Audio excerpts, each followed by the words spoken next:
जरा सोचिए, अगर आपको 1000 साल की जवानी मिल जाए, न कोई बुढ़ापा, न बीमारी, न थकान, बस अनंत सुख, अनंत भोग, क्या आप संतुष्ट हो जाएंगे? एक राजा था जिसे यह वरदान मिला। उसने 1000 साल तक दुनिया का हर सुख भोगा, पर अंत में उसने जो कहा वो सुनकर आप चौंक जाएंगे। ये कहानी है चंद्रवंश के महान सम्राट राजा जजाति की। एक ऐसी कथा जो बताती है कि इच्छाओं की आग कभी बुझती नहीं और सच्चा सुख कहाँ मिलता है। नमस्कार, स्पिरिचुअल खजाना चैनल में आपका स्वागत है। तो चलिए शुरू करते हैं जजाति की 1000 साल की जवानी का रहस्य। महाभारत के आदि पर्व और श्रीमद् भागवत के 9वें स्कंद में राजा जजाति की कथा आती है। जजाति कोई साधारण राजा नहीं थे, ये थे महुष के पुत्र। और महुष कौन? वही इंद्र जिन्होंने कुछ समय के लिए स्वर्ग का राज्य संभाला था। जजाति के परदादा थे पुरुरवा और परदादी थी स्वयं उर्वशी अप्सरा, यानी जजाति के खून में ही देवत्व था। जजाति बने चंद्रवंश के चक्रवर्ती सम्राट। इनका राज्य पूरी पृथ्वी पर था।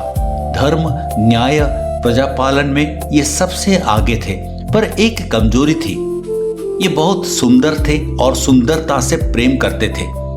जजाति की 2 रानियां थी। पहली देवयानी, असुरों के गुरु शुक्राचार्य की बेटी। दूसरी शर्मिष्ठा, असुर राज वृषपर्वा की बेटी। श्रीमद् भागवत में सुखदेव जी कहते हैं, महुषस्य सुता राजन पंचासन्नितिहीन श्रुतम याति ययाति संयाति आयाति विजाति कृतः। अर्थ, हे राजन परीक्षित, महुष के 5 पुत्र सुने गए हैं, यति, जजाति, संयाति, आयाति और विजाति। इनमें जजाति सबसे प्रतापी हुए। देवयानी से 2 पुत्र यदु और तुर्बसु। शर्मिष्ठा से 3 पुत्र हृदयु, अनु और पुरु। यहीं से यादव वंश और पौरव वंश चला। अब कहानी में ट्विस्ट आता है। राजा जजाति ने शर्मिष्ठा से विवाह देवयानी से छुपाकर किया था। जब देवयानी को पता चला, वो गुस्से में अपने पिता शुक्राचार्य के पास गई। शुक्राचार्य ने क्रोध में आकर जजाति को श्राप दिया। महाभारत आदि पर्व में उल्लेख है, जरांग तुमाप्नुहि क्षिप्रं जदाते शेष कामिनी त्वया समाकृता यस्माद् अतः प्राप्स्यसि दुर्गतिम। यानी, हे जजाति, तुमने कामवश अधर्म किया है, इसीलिए तुम तुरंत वृद्ध हो जाओगे। और अगले ही पल जो राजा कुछ क्षण पहले 25 साल का युवक लग रहा था, वो 80 साल का बूढ़ा बन गया।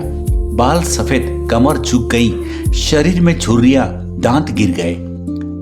जजाति शुक्राचार्य के पैरों में गिर पड़े, बोले, गुरुदेव, मैंने अभी यौवन के सुख भोगे ही नहीं, मेरी इच्छाएं तो अभी जवान हैं, कृपा करें। शुक्राचार्य को दया आई, बोले, श्राप वापस नहीं होगा, पर अगर कोई खुशी खुशी अपना यौवन तुम्हें दे दे तो तुम फिर जवान हो सकते हो।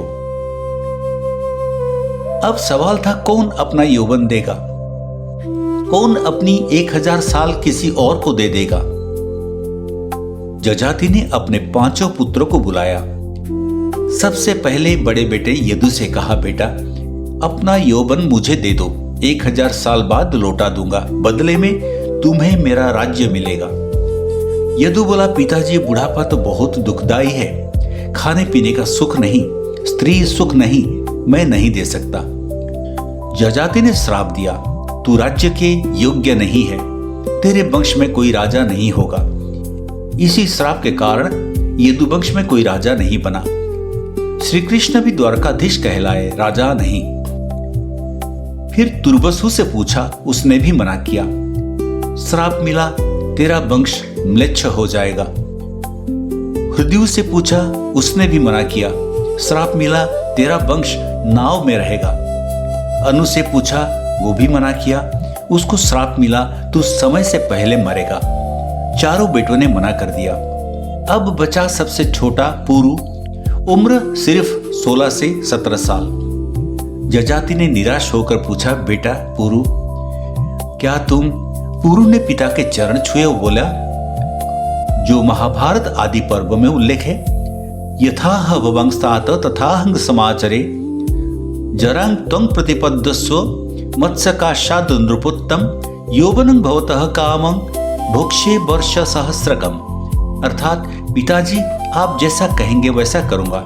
आप मेरा यौवन ले लीजिए और मुझे अपना बुढ़ापा दे दीजिए। आप 1000 साल तक सुख भोगिए। और पुरु ने हंसते हंसते अपनी जवानी पिता को दे दी, खुद बूढ़ा बन गया। जजाति फिर से 25 साल के जवान हो गए।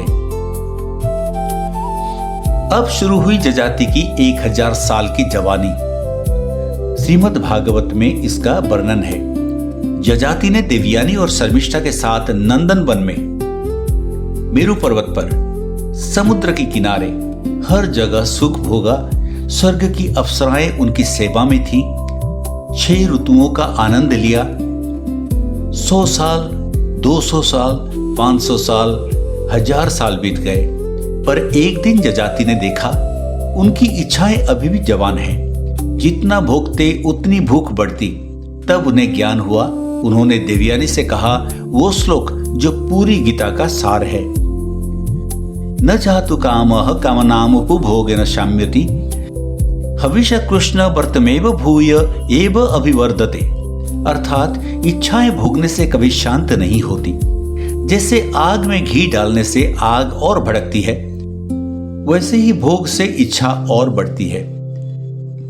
याति ने आगे कहा, यत् पृथिव्यां बृहयवं हिरण्यं पशवः स्त्रियः नालमेकस्य तत् सर्वमिति मत्वा शामं व्रजेत।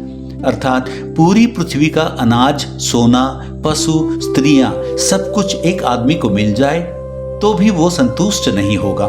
यह जानकर मनुष्य को शांति का मार्ग अपनाना चाहिए।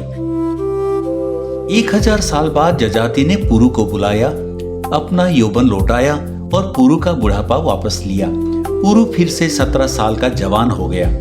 जजाति ने पुरु का राज्याभिषेक किया। क्योंकि पुरु ने पिता की आज्ञा मानी, इसीलिए पौरव वंश चला। इसी वंश में आगे चलकर भरत, कुरु, पांडव, कौरव हुए। और जजाति, उन्होंने सब त्याग दिया। पत्नी, राज्य, महल सब छोड़कर वन में चले गए। हजारों साल तप किया, अंत में स्वर्ग गए। महाभारत आदि पर्व में जजाति कहते हैं, पूर्णं वर्ष सहस्रं में विष्णु येषु मनः सदा तथापि न निवर्तेत मनः कामेषु में सदा।